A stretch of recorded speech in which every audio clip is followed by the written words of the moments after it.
নাজিৰাৰ এখন গুৰুত্বপূৰ্ণ পাৰ্কক এতিয়া গাড়ী ধোৱা ছাৰ্ভিচিং চেণ্টাৰলৈ ৰূপান্তৰিত কৰিলে আৰু এয়া দেখিছে নাজিৰাৰ যি হাই ছেকেণ্ডেৰী সন্মুখভাগত যিখন পাৰ্ক আছে য'ত ভূপেন হাজৰিকাদেৱৰ প্ৰতিমূৰ্তি আছে, মহাত্মা গান্ধীৰ প্ৰতিমূৰ্তি আছে আৰু ইয়াত এতিয়া আমি দেখিছোঁ মিউনিচিপালিটিৰ যি গাড়ী, সেই গাড়ী ইয়াত এতিয়া ধুই থকা হৈছে। পুখুৰীটোৰ পৰা তেওঁলোকে এতিয়া গাড়ী ধুই আছে, অৰ্থাৎ এই পাৰ্কখনক তেওঁলোকে উপযুক্ত সন্মান দিছে গাড়ী ছাৰ্ভিচিং চেণ্টাৰ বনাই। আৰু ইয়াত সমান্তৰালভাৱে তাৰ পিছফালে যদি যিটো পেচাবঘৰ মই জুম কৰি দেখাইছোঁ, ইয়াত ড্ৰাগছ খোৱা ল'ৰাৰ আড্ডা বহে, তেওঁলোকে ইয়াতে বহি ড্ৰাগছ খাই থাকে। এয়াই এতিয়া পৰিৱেশ হৈছে নাজিৰাৰ। আৰু তেনেকুৱা এটা পৰিৱেশৰ পাছতো এই পাৰ্কখনৰ অৱস্থা চাওক। আমাৰ যি প্ৰশাসন আছে তেওঁলোকে এই পাৰ্কখন সুন্দৰ কৰি ৰখাৰ ক্ষেত্ৰত কি ব্যৱস্থা গ্ৰহণ কৰিছে তাক লৈ প্ৰশ্নৰ অৱতাৰণা হয়। এই হাই ছেকেণ্ডেৰীখনৰ সন্মুখভাগত থকা পাৰ্কখন যদি সুন্দৰকৈ ৰখা হ'লে পৰ্যটনৰ ক্ষেত্ৰতো আৰু এখোজ আগবাঢ়িলে হয়। কিন্তু তথাপিও যি নাভূত নাচুত কাণ্ড, কিছু লোকে এইদৰে চাওক যিদৰে গাড়ী ধুই আছে পাৰ্কৰ মাজত।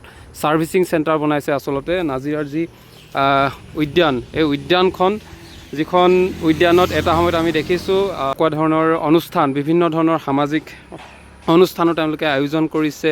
তাৰ সমান্তৰালভাৱে তেওঁলোকে বিভিন্ন ধৰণৰ অনুষ্ঠান, আপোনালোকে বিগত সময়ত আহিছে ইয়াত কি ধৰণৰ অনুষ্ঠান পাতিছে, বা 15 আগষ্ট বা 26 জানুৱাৰীৰ সময়তো ইয়াতে বিশেষ হৈ পৰে ইয়াৰ পৰিৱেশখিনি, কিন্তু এই উদ্যানখনক এতিয়া ভালকৈ ৰাখিব জনা নাই।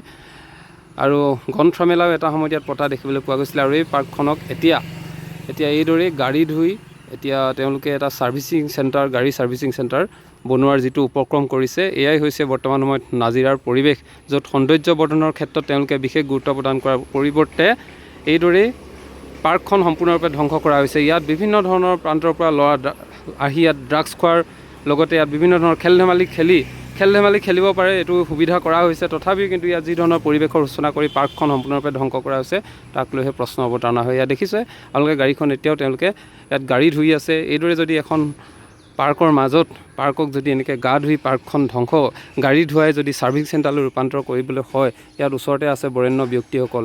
আৰু এয়াই বৰ্তমান সময়ত মানসিকতা। এয়াই এতিয়া আমি দেখিছোঁ মিউনিচিপালিটিৰ কৰ্মকৰ্তা আছে, হয়তো তেওঁলোকে এই ব্যৱস্থা কৰিছে। আৰু ইয়াক লৈ আৰু দুৰ্ভাগ্যৰ কথা একো হ'ব নোৱাৰে, সঁচাকৈ কিন্তু আচৰিত।